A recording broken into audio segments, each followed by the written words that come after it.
وعن ابی عبداللہ جابر بن عبداللہ الانصاری رضی اللہ عنہما قال كنا مع النبي صلی اللہ علیہ وسلم فی غزاة فقال ان بالمدینة لرجالا ما سرتم مسیرا ولا قطعتم وادیا الا كانوا معكم حبسهم المرض وفی روایت الا شرکوکم فی الاجر رواہ مسلم۔ یہ جو حدیث پڑھی گئی یہ مسلم شریف کی حدیث ہے، اور حدیث کا راوی ابو عبداللہ جابر بن عبداللہ انصاری رضی اللہ عنہما ہیں۔ ابو عبداللہ یہ جابر بن عبداللہ انصاری رضی اللہ عنہما کی کنیت ہے۔ جابر بن عبداللہ انصاری رضی اللہ عنہما کہتے ہیں کہ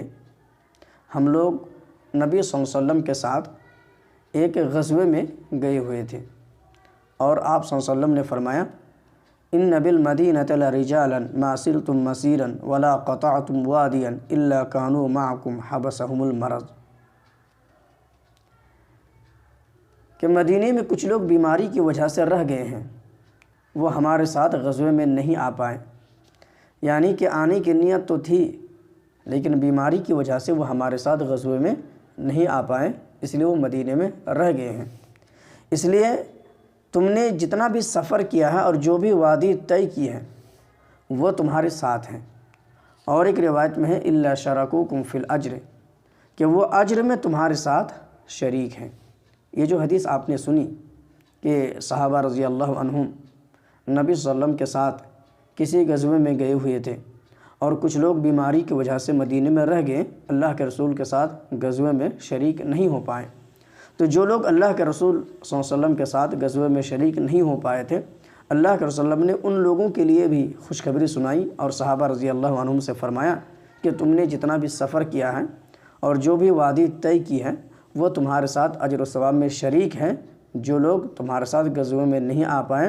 اور کسی عذر کی بنا پر مدینے میں رہ گئے ہیں، اس لیے کہ ان کی آنے کی نیت تھی لیکن کسی عذر کی بنا پر نہیں آ پائے، اس لیے وہ لوگ بھی تمہارے ساتھ اجر و ثواب میں شریک ہیں۔ اور ایک بخاری کی روایت ہے، انس رضی اللہ عنہ کہتے ہیں کہ ہم لوگ غزوہ تبوک سے واپس لوٹے تو نبی صلی اللہ علیہ وسلم نے فرمایا ان اقواما خلفنا بالمدینۃ ما سلکنا شعبا ولا وادیا الا وهم معنا حبسهم العذر، کہ اللہ کے نبی صلی اللہ علیہ وسلم نے فرمایا کہ ہمارے پیچھے مدینے میں کچھ لوگ رہ گئے ہیں،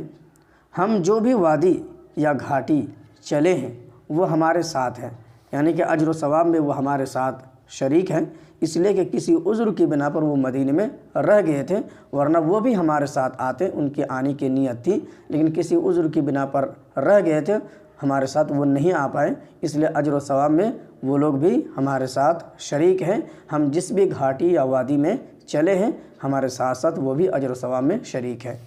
اس حدیث سے ہمیں اور آپ کو یہ سبق ملتا ہے کہ اگر دل میں اخلاص اور حسن نیت ہو